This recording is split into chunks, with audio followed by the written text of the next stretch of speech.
खबर मिल रही है, जहां पर बंगाल में कट सकते हैं 58 लाख वोटर के नाम।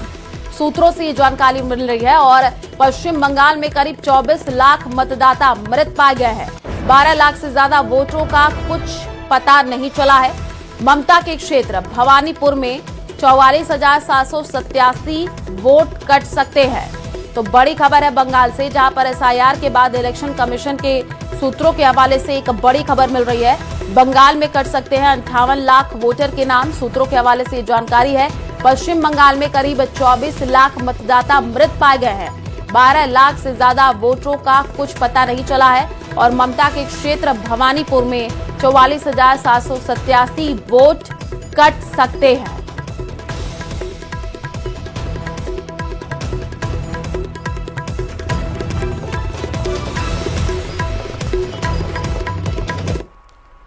पश्चिम बंगाल में एसआईआर को लेकर के सियासी टकराव लगातार बढ़ता जा रहा है। ममता बनर्जी ने एसआईआर और एनआरसी को लेकर के बीजेपी पर तीखा हमला बोला।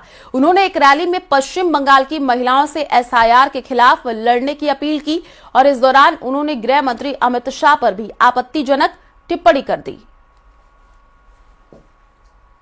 एक चोखे तार दुर्योधन और एक चोखे तार दुःशासन।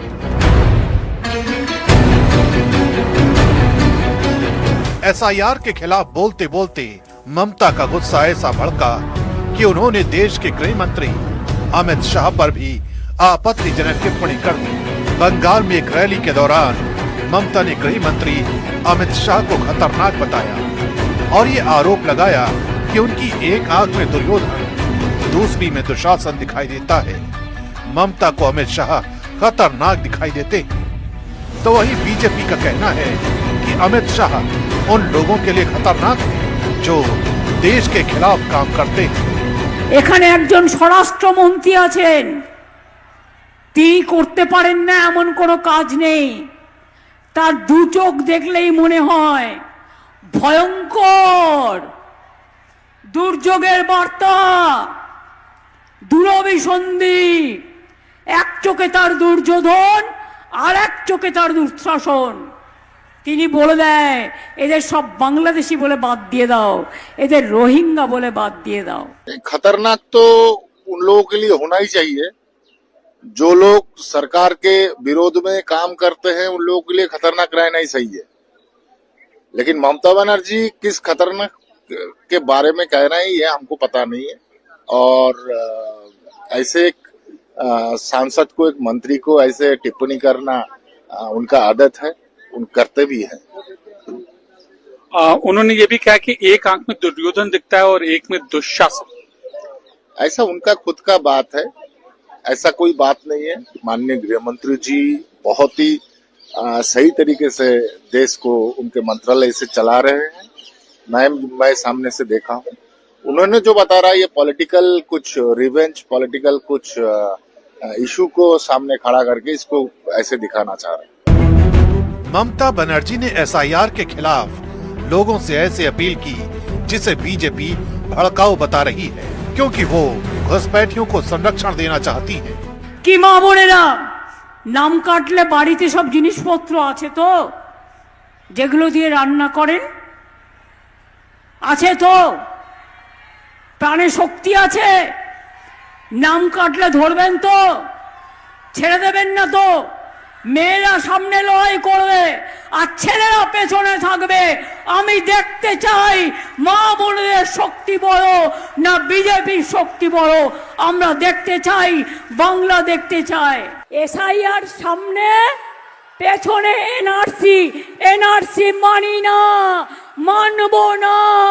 ডিটেনশন ক্যাম্প হবে না, মানুষ বিতাড়িত হবে না, নিশ্চিন্তে থাকুন। बांग्लादेशी मुस्लिम घुसपैठिया को हम लोग भगा देगा। डिटेंशन कैंप का जरूरत नहीं होगा। हर इंडियन यहाँ रहेगा। वो हिंदू से हो सकता है, मुसलमान हो सकता है, लेकिन बांग्लादेशी मुसलमान एक भी नहीं रहेगा। और डिटेंशन कैंप का कोई जरूरत नहीं है। जिस रास्ता से आया था उस रास्ता से हम लोग निकल देगा।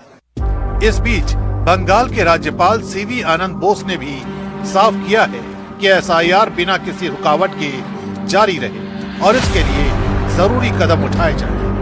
Therefore, all stakeholders have been instructed by the Supreme Court of India to take necessary steps to see that the SIR goes on without let or hindrance.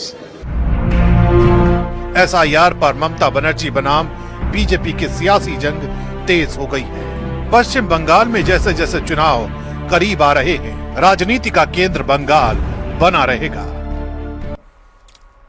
तो दिल्ली के रामलीला मैदान में एसआईआर के खिलाफ कांग्रेस की रैली पर बड़ा सवाल उठ गया है कि पार्टी अकेले क्यों उतर रही है। दरअसल एसआईआर पर 14 दिसंबर को दिल्ली के रामलीला मैदान में होने वाली कांग्रेस की रैली में इंडिया गठबंधन के किसी दल को न्योता नहीं दिया गया। पार्टी ने कहा इस मुद्दे पर पार्टी ने पूरे देश में लाखों हस्ताक्षर करवाए हैं, इसलिए ये पार्टी का आयोजन है।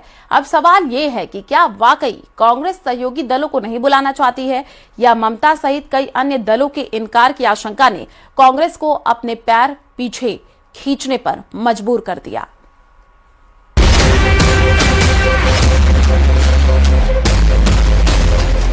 हुंकार रैली में कांग्रेस की एकला चलो राजनीति। इंडिया ब्लॉक के साथियों के बिना होगी कांग्रेस की रैली। क्या है कांग्रेस की एकला चलो रणनीति की कहानी?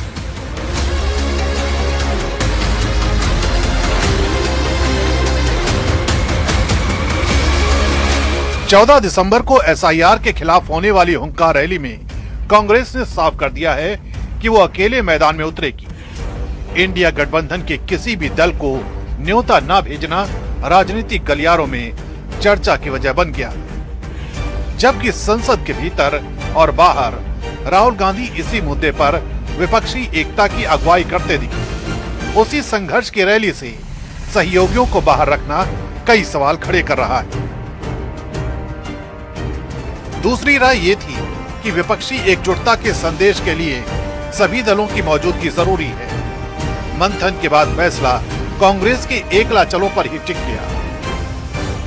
कथित वोट चोरी के मुद्दे पर इंडिया गठबंधन के नेता न सिर्फ संसद में राहुल गांधी के साथ दिखे, बल्कि इसी मुद्दे पर उनके घर हुए प्रेजेंटेशन और उसके बाद डिनर के लिए भी पहुंचे थे। लेकिन हुंकार रैली में तस्वीर इससे अलग रहने वाली है। हमने ये घोषित किया है कांग्रेस की, और इसमें एजेंडा है देश के लोकतंत्र की रक्षा, संविधान की हिफाजत। अगर इलेक्शन प्रोसेस वही करप्ट हो जाए, लोकतंत्र की जो बुनियाद है, जो आत्मा है, वो है एक निष्पक्ष चुनाव प्रणाली में पूरी तरह से पारदर्शिता। कांग्रेसी रणनीतिकारों की सबसे बड़ी चिंता ये थी कि सभी सहयोगी दल एक मंच पर आएंगे भी या नहीं। खासकर तृणमूल कांग्रेस को लेकर संशय गहरा रहा था। संसद सत्र के दौरान दोनों दल शायद ही किसी मुद्दे पर एक स्वर में दिखाई दिए।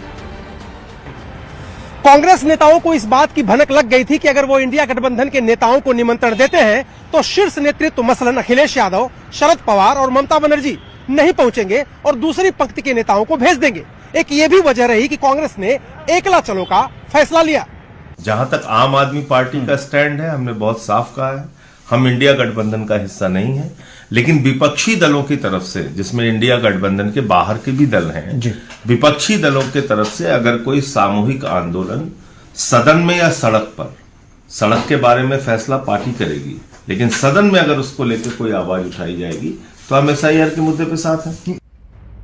लोकसभा चुनाव में कांग्रेस के 99 सीटों तक पहुंचने के बाद राहुल गांधी की भूमिका को लेकर कई दल पहले की तुलना में नरम दिखे थे, लेकिन उसके बाद हुए राज्य चुनावों में पार्टी की कमजोर प्रदर्शन ने कांग्रेस की राजनीतिक हैसियत को फिर से सवालों में ला दिया। यही वजह है कि कई सहयोगी दल अब बड़े विपक्षी आयोजनों में कांग्रेस के साथ खड़े होने से पहले 2 बार सोचने लगे हैं। इन्हीं हालात ने कांग्रेस की रैली को अपने शक्ति प्रदर्शन की तरह पेश करने की दिशा में धकेला है।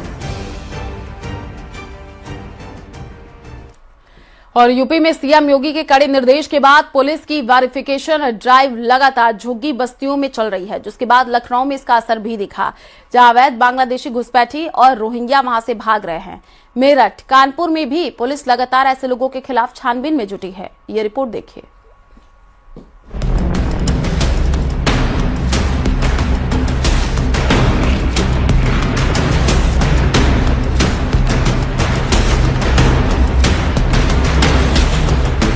योगी सरकार के एक्शन से अवैध बांग्लादेशी डरकर भाग रहे हैं।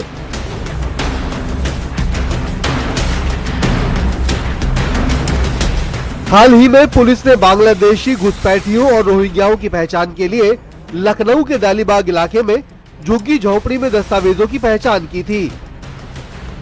इसके बाद कई संदिग्ध फरार हो गए। डालीबाग इलाके से लोग बस्ती खाली करके भागे। हम इस वक्त डालीबाग की जो बस्ती में मौजूद है वहां पर आपको दिखाते हैं कि यहाँ पर बड़ी जो बस्ती थी यहाँ पर थी और कई सारे लोग यहाँ पर रह रहे थे। अभी कुछ दिनों पहले ही यहाँ पर अभियान चलाया गया था जिसमें जो लोग यहाँ रह रहे थे उनके दस्तावेजों का सत्यापन किया गया, उनकी जांच की गई, जिसके बाद में कई सारे लोग इस बस्ती को छोड़कर जा चुके हैं। बताया जा रहा है कि उनकी जो आइडेंटिटी थी वो क्लियर नहीं थी, तो ऐसे में बस्ती ये खाली कराई जा रही थी और अवैध रूप से क्योंकि ये बसाई गई है तो यहाँ पर उनको बोला भी गया था कि जाने के लिए, लेकिन जब कागजों की जांच आई और जब सख्ती बढ़ी तो यहाँ से कई सारे लोग जा भी चुके हैं। पुलिस की चेकिंग के दौरान पता चला कि यहाँ पर एक झुग्गी में अवैध मदरसा भी चल रहा है। मदरसे में कई धार्मिक किताबें झोपड़ी में मिली हैं और अटेंडेंस रजिस्टर भी मिले हैं। कई सारी किताबें यहाँ पर रखी हुई हैं जिनमें ज्यादातर में सभी में उर्दू में लिखा हुआ है और कई सारी चीजें ऐसी रखी हैं जो कि धार्मिक चीजों से जुड़ी हुई पता चलती हैं। यहाँ पर ये सामान आप देख रहे हैं कि यहाँ पर किताबें रखी हुई हैं, कई सारे बैग्स हैं। यहाँ पर आप इधर राइट हैंड साइड पे देखेंगे एक व्हाइट बोर्ड है और इसी तरह से यहाँ इस झोपड़ी की बात करें तो यहाँ कई सारा सामान है कि ये माला देखेंगे आप और इस तरह से कुछ किताबें और नोटबुक्स हैं जिसमें यहाँ पर नाम भी लिखे हुए हैं। आपको यहाँ पर नाम बताते हैं, यहाँ पर कई सारे नाम लिखे हुए हैं। ये एक अटेंडेंस रजिस्टर जैसा पता चलता है। यहाँ पर मेरठ में भी ऑपरेशन घुसपैठिया चलाया जा रहा है। ड्रोन से भी घुसपैठियों पर नजर रखी जा रही है। मेरठ पुलिस अभी तक 6,500 से ज्यादा घुसपैठियों के बारे में जानकारी इकट्ठा कर चुकी है। जो लोग प्रदेश के बाहर से आए हैं सर्वप्रथम उनको चेक किया जा रहा है और ऐसे करीब 6,500 लोगों को चेक करके उनके आईडी अभी तक पुलिस ने लिए हैं।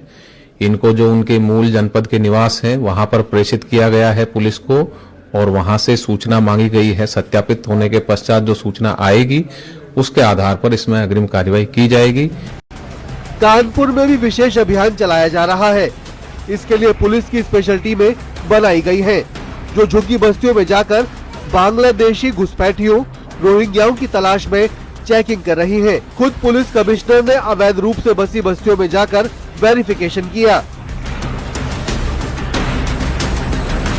झारखंड में, वेस्ट बंगाल और असम में भेजी थी। हमारी टीमों ने वहां पर वहां की पुलिस के सहयोग से वेरिफिकेशन का ड्राइव चलाया है और मैक्सिमम जो हमारे यहाँ से जिन लोगों का हम लोग सूची लेके गए थे उनके सत्यापन जो आइडेंटिटी कार्ड थे तो काफी का सत्यापन हो चुका है और टीमें जैसे ही वापस आ जाएंगे तो उनकी जो फाइंडिंग्स हैं उसके साथ उसको आपके साथ साझा करेंगे। कानपुर के थाना कल्याणपुर इलाके इंदिरानगर में बनी दर्जनों झुग्गियों में यह अभियान चलाया गया। अब तक 1100 से ज्यादा संदिग्धों की पहचान हुई है। करीब 250 लोगों की नागरिकता कंफर्म करने के लिए 4 राज्यों में टीमें भेजी गई हैं। मुख्यमंत्री के आदेश के बाद रोहिंग्या और बांग्लादेशियों के खिलाफ एक अभियान की शुरुआत हुई जो संदिग्ध है और ऐसे में न्यूज 18 टीम कानपुर के एक ऐसी बस्ती में ज्यादा कैमरे नजर आ रही है यहाँ रोहिंग्या और बांग्लादेशियों की एक लंबी फेरिस्त है। हालांकि आधार कार्ड जिनके पुलिस चेक कर रही है, आप देख सकते हैं कि कानपुर के अंदर 3 टीम्स बनाई गई जो एडिशनल डीसीपी के नेतृत्व में। कानपुर में ऐसी 3 टीम्स लगातार हर बस्ती में जाकर पूछताछ करें। ऐसे 700 लोगों की एक लंबी लिस्ट को तैयार किया गया। आशीष पांडे के साथ अमित गंजू, न्यूज 18 कानपुर।